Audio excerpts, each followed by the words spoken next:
Hi friends, today we're going to read Caps for Sale by Esphyr Slobodkina. Once there was a peddler who sold caps, but he was not like an ordinary peddler carrying his wares on his back. He carried them on top of his head.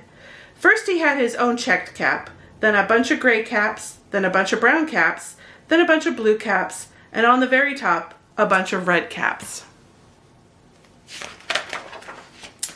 He walked up and down the streets, holding himself very straight so as not to upset his caps. He went along and called, "Caps! Caps for sale! 50 cents a cap!" One morning, he couldn't sell any caps. He walked up the street and he walked down the street calling, "Caps! Caps for sale! 50 cents a cap!" But nobody wanted any caps that morning. Nobody wanted even a red cap. He began to feel very hungry, but he had no money for lunch. "I think I'll go for a walk in the country," he said, and he walked out of town, slowly, slowly, so as not to upset his caps. He walked for a long time until he came to a great big tree. "That's a nice place for a rest," he thought. He sat down very slowly under the tree and leaned back little by little against the tree trunk so as not to disturb the caps on his head. Then he put up his hand to feel if they were straight. First his own checked cap, then the gray ones, then the brown ones, then the blue ones, and the red ones on the very top.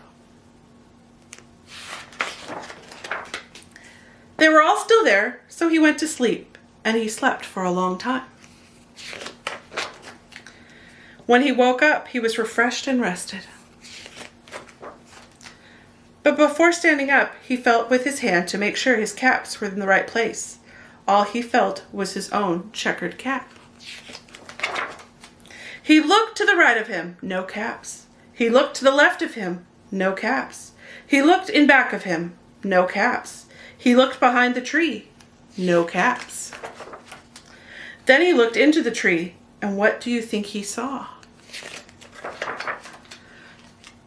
On every branch sat a monkey. On every monkey was a gray or brown or blue or a red cap. The peddler looked at the monkeys. The monkeys looked at the peddler. He didn't know what to do. Finally, he spoke to them.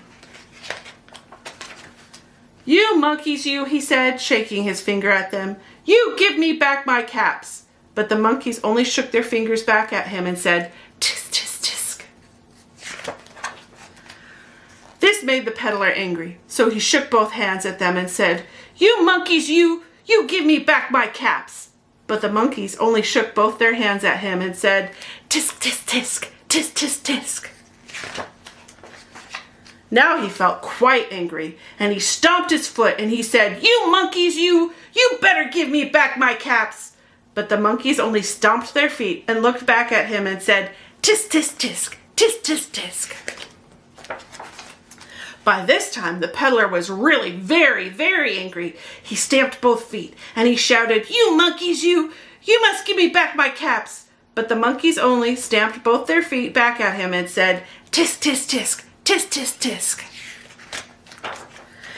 At last he became so angry, he pulled off his own cap and threw it on the ground and began to walk away. But then each monkey pulled off their cap.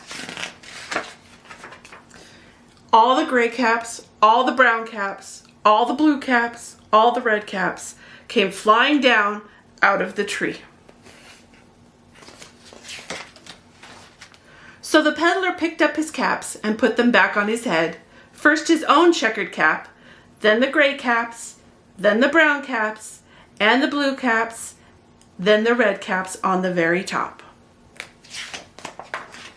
And slowly, slowly, he walked back to town calling, "Caps! Caps for sale! 50 cents a cap!"